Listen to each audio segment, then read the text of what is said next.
Hey there, Summoners. Thanks for tuning into your weekly champ rotation for Season 2, Week 1, Part 2, I guess. Apparently they had 2 Week 1s for some reason this week, or this season. I don't really know why. Last week they said Season 1, Week 1, or Season 2, Week 1. Now it's Season 2, Week 1 again. It doesn't really matter because you come here for the champ rotation, not about the logistics of how they determine their weeks. Anyways, as always, I have my co-host here with me, Mr. Manslaughter, Cody. I say hello, as always. And we're just going to jump right into it. It's going to be a fun week, a lot of really great champs to learn, in my opinion, but we'll just jump right into it. One of the newest champs in the game, Fizz. I'll come right out and say it. I don't know that much about Fizz. This is actually the champ that I'll personally be learning this week. He's got, I don't know, the only ability that I know he has is really cool is he has like this dodge where he can dodge an attack, and I think it looks really fun to use. So I'm going to use that. And also his ultimate, you have like a shark come out of the ground. I mean, depending on, different animal comes out of the ground, and I think it looks cool. So that's why I'm going to learn it. That's all I really know about him. I think he's a really cool champ. Cody, go ahead. All right. The ability that Dave was talking about is his E ability, and that's called Playful, I guess. And basically what it does is it makes you untargetable. So that includes minions, towers, anything. So it's kind of like Zillion's Bomb used to be, where no matter where the enemy is, you can always harass them, which makes him have a really good laning stage. And then his passive is, I think, what also makes him very strong in the laning phase, is it's basically a free ghost. It makes it so you don't collide with units, and you take less damage from physical attacks. Okay. Would you say that his Playful is kind of like, I mean, I know it's not the same idea, but it's the same concept of Pantheon's little shield that he gets. You're going to be able to get like one free hit. I'd say the closest ability to this is Vladimir's Blood Pool. Because multiple things can try and target you while you're doing this, but none of them will hit you. That's true. You're untargetable. Good deal. All right. Is there anything else you want to say about Fizz? Because, like I said, he's new. I don't think either one of us actually played him yet, but we played against him, so we don't know that much. Nope. But if he comes up in a couple weeks, I will have a ton to talk about because I'm going to learn him this week. All right. And moving on to the next champ, as always, we're going to hit up Heimerdinger, the revered inventor. And we've talked about Heimerdinger before, Cody and I both, and we agree that he's great in the laning phase, but I don't know, in team fights he's just not incredibly relevant unless you have his turrets set up beforehand. So, Cody, if you'd like to talk a little bit about his build, if you'd like, or... I mean, really, I found that building him kind of like you would a Swain. Like, you build him AP, obviously, because everything of his scales off AP. Mm-hmm. But, like we said before, he's not really a presence in team fights unless he has his turrets up and he's shooting out rockets all the time. And for that to happen, you're going to need to be kind of healthier than the standard AP carry. Yeah.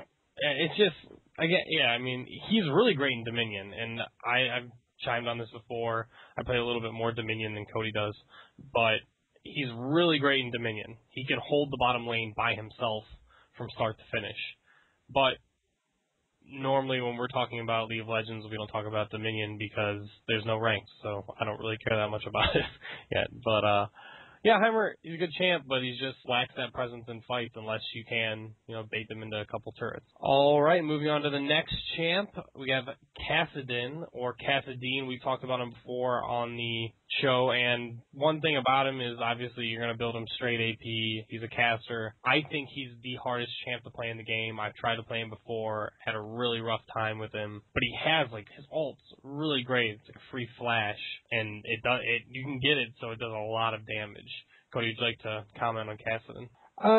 Just a quick thing that I've been seeing recently with Kassadin players is I wouldn't say it's something they're all doing, but I've definitely seen a couple of Kassadins run AD recently. And normally I'm against building champions that are meant to be one role as another role.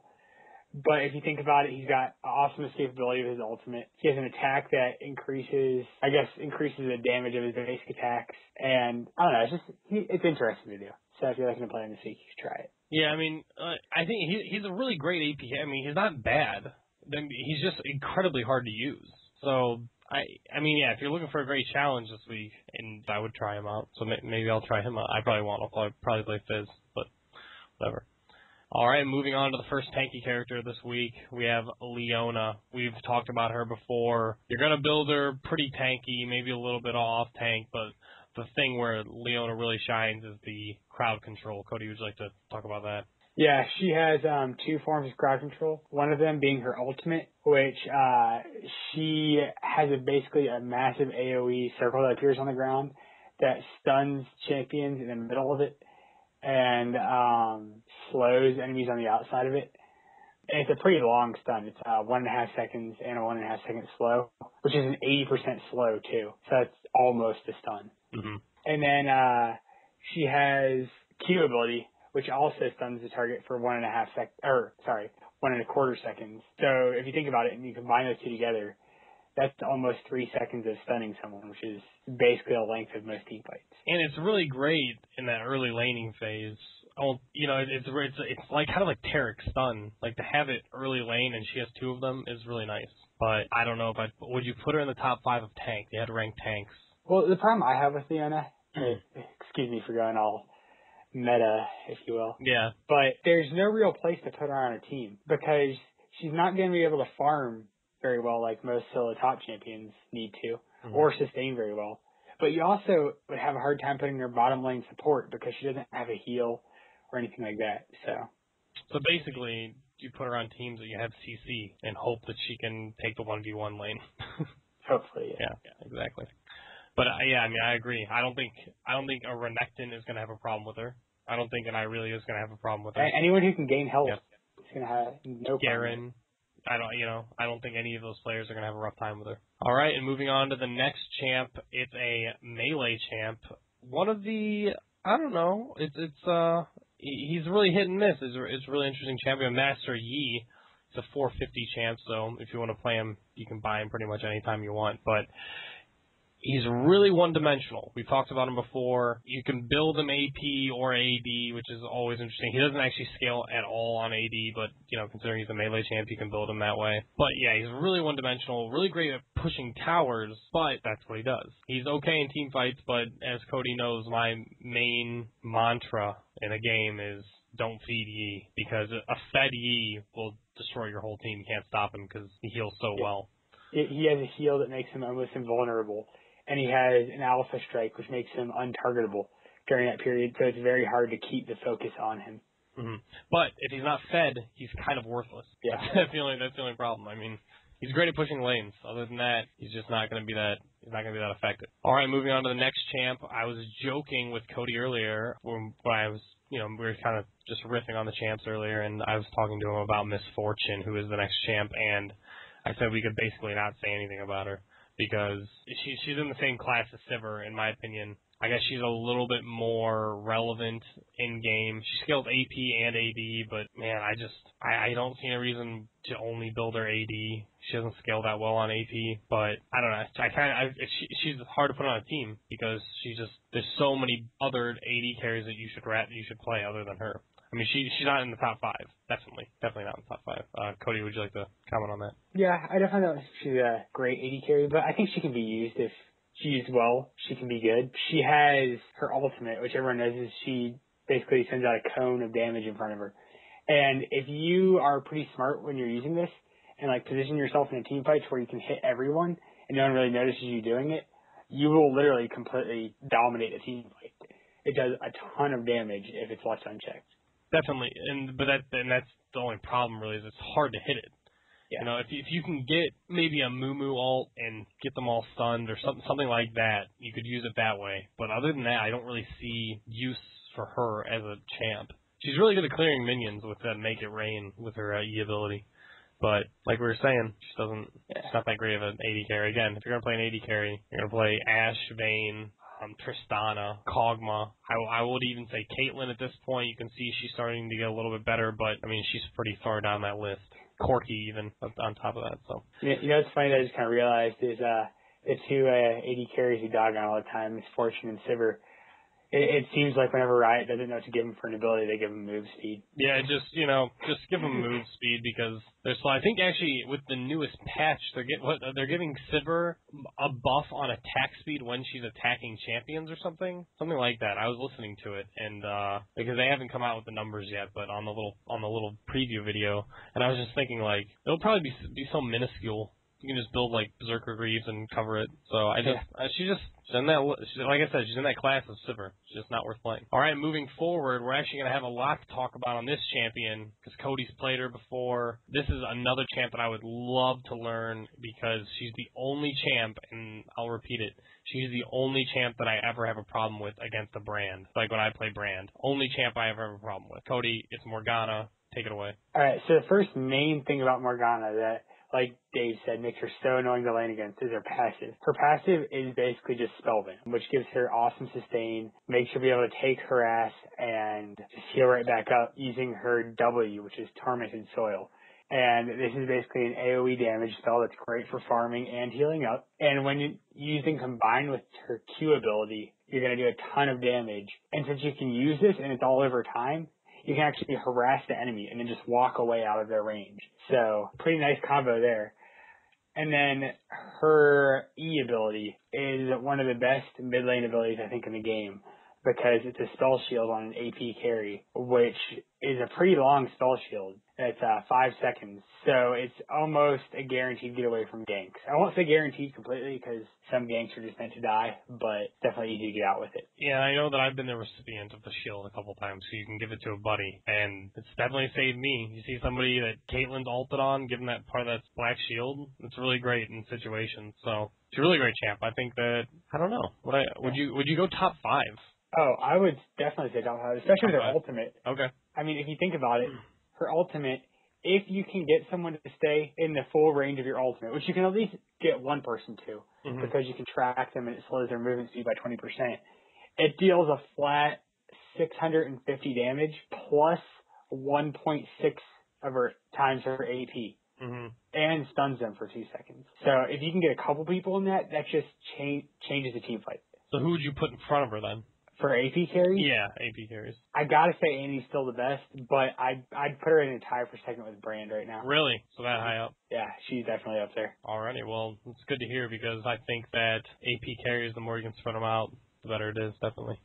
Alright, moving on to the next champ, we have our second tank of the week, and it's Singed. Cody and I have talked about Singed multiple times already on this show, so I'm going to talk a little bit how to build him. I play Singed myself. In my opinion, a lot of people say he's hard to play. I thought he was very easy to learn. He's got basically he's got a slow and a flip, and that's it. And then he's got his, poison, and then his ultimate's just kind of like a huge buff of everything. So, basically, in my opinion, what you want to build on him is you want to build things like anything that would give you a high amount of health and mana, because Singed max health is increased by 1 for every 4 points of his maximum mana. So you just kind of want to build things like, I don't know, like Rod of Ages is really good on him. Banshee's Veil is really good on him. Anything that's going to build a lot of mana. Frozen Heart. I can say anything with a lot of mana like 100 times. It's just going to be 100% true. Cody and I agree. I think Force of Nature is one of the best things you can build on a tank, even if they're not doing that much magic damage. Force of Nature's passive alone is worth building it. So, like I said, he's really good to build anything tanky with mana. And yeah, I mean, Cody, go ahead and chime in. All right, like Dave said, pretty easy champ to play, but because everyone has seen Singed do good in the game, you're going to get carried away early if this is your first time playing him, and you're probably going to try and do too much too early. And I will say this, the best Singed players I have seen realize that they need to just get ahead and stay a higher level than everyone else in the game, and that's how they dominate, because he farms really well, and late game is where he shines. So you need to focus on getting to the late game, getting your Rod of Ages, getting your Frozen Heart. Make sure you build Boots of Swiftness. I hate people who build Merc Treads on him because you need to stay in front of the enemy to do any damage with him. So. That's definitely true. And you also want to be able to chase enemies down to get that fling, which a lot of people use his ult to do, but not having to use his ult would definitely make that easier. And one last thing to say about Singed, I just wanted to comment on what Cody said, and I hate agreeing with him because it makes the show really annoying. But if this is your first week and you're going to play Singed, it is your first week playing him, you need to be so intelligent your first 10 levels, because you'll think that you're super, super tanky and you're not at all. Cody, I mean, that's basically what you were saying, is you're not going to be as tanky as you think you are. Yeah. So first 10 levels, just play smart, help whoever you're laning with, and if you're soloing up top, just make sure you farm. And with Singed, it's not that hard. Just use your Q ability. So, all right, moving on to the next champ. Just gonna hand this one right over to Cody. I know he loves playing him, and Cody liked playing Talon before it was cool to play Talon. All right, I will say that. He was one of the first people that came out and said, dude, Talon's a sweet champ. And I was thinking, no, it's not. He's not that good. And then I saw him just sustaining lanes against Nasus's and Aurelia's and Renekton's. I mean, so I'll just hand it right to Cody. All right, so Talon is probably most well known for his ridiculous early game harass that translates into late game damage. And the way you're going to do this is start by getting your W ability, which is your rake ability. And it does cone damage that hits targets twice usually, because it does it every time it touches the same enemy. It'll do more damage to them. So you're going to want to level that up first. And that ability also slows, which triggers his passive, which is Talon does 10% more damage to any target that is basically crowd controlled, which is stunned, slowed, anything like that. So in team fights, he's going to do a ton more damage because there's all kinds of crowd control going down everywhere. And then his ultimate is just a fantastic ability. It has such a low cooldown for what it does. I'd say it's a mix. Dave, you might agree with me or not, but it's a mix between a Kali's shadow bubble thing and I can't think of anything to compare it to, but it basically makes you invisible and does a ton of damage. His ult, I would say, his ult is like Shaco's Deceive that does a ton of damage. I shouldn't say a ton. It does a substantial amount, though. He gets 2.5 seconds of stealth and extra movement speed during this time. So even if someone thinks they know where you're going, you're going to be able to outrun them because you probably build a Phantom Dancer because you're doing AD and you have more movement speed. And you're going to get damage done to you if you try to chase him. Yeah, because more blades will pass through. Yeah. So, I don't know. A lot of people called for a Talon nerf. I don't know if it ever came in. But he's a good champ. Really great champ. Does a ton of damage. And what's really great about him is you can play him sustain, or you can play him as kind of like a carry. He's not ranged, but you know what I mean. I mean, you can play him for damage as well. Yeah.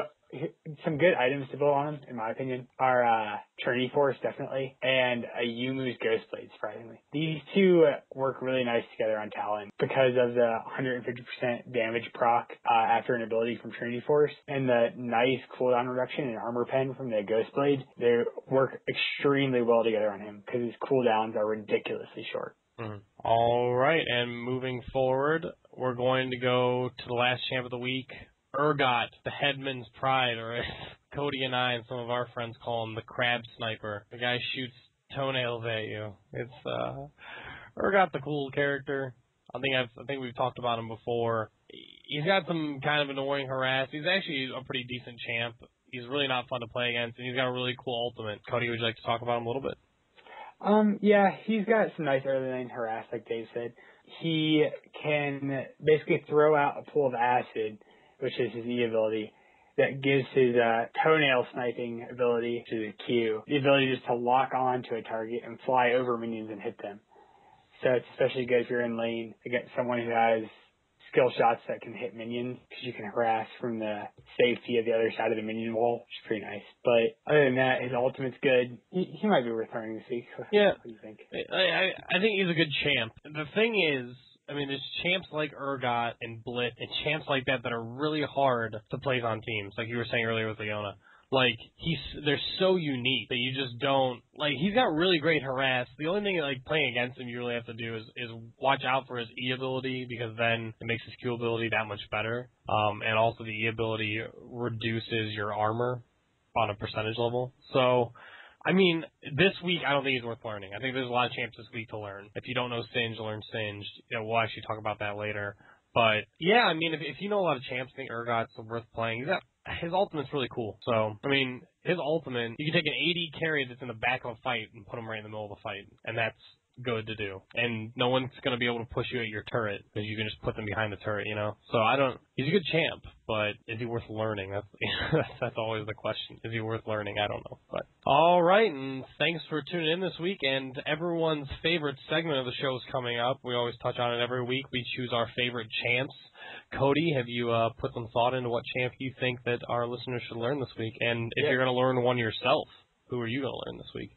I'm going to say that you should learn Morgana this week. Fantastic AP carry, kind of unique, fun to play, and I will honestly be revisiting Morgana this week. I feel like laning in a mirror lane against another Morgana is when you find your weaknesses and can learn to get better at them. That's for sure. The best way to find out how to play with the champion is to play with the champ against the champ. All right, and Cody says learn Morgana. It's my pick as well because I kind of want to learn her, but I'm going to say if you don't know Singed, learn Singed. There's a couple champs that we say if you don't know these champs, learn them. Annie, Amumu, Singed.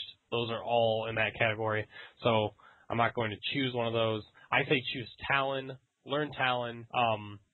Just recently, I started trying to learn sustain characters. I played Renekton all last week. Cody can attest to it. He was very frustrated because I was not very good. And so I think more sustain players need to go out there, more players like Cody. So I say learn Talon, enjoy it, build him AD. He's strong. So that's going to wrap us up. So thanks for tuning in. Cody, is there anything else you want to say to the listeners? Nope. Not a thing. As always. Not a thing. Happy Thanksgiving. Hope everyone had a great holiday. And tune in next week. We'll talk to you guys then.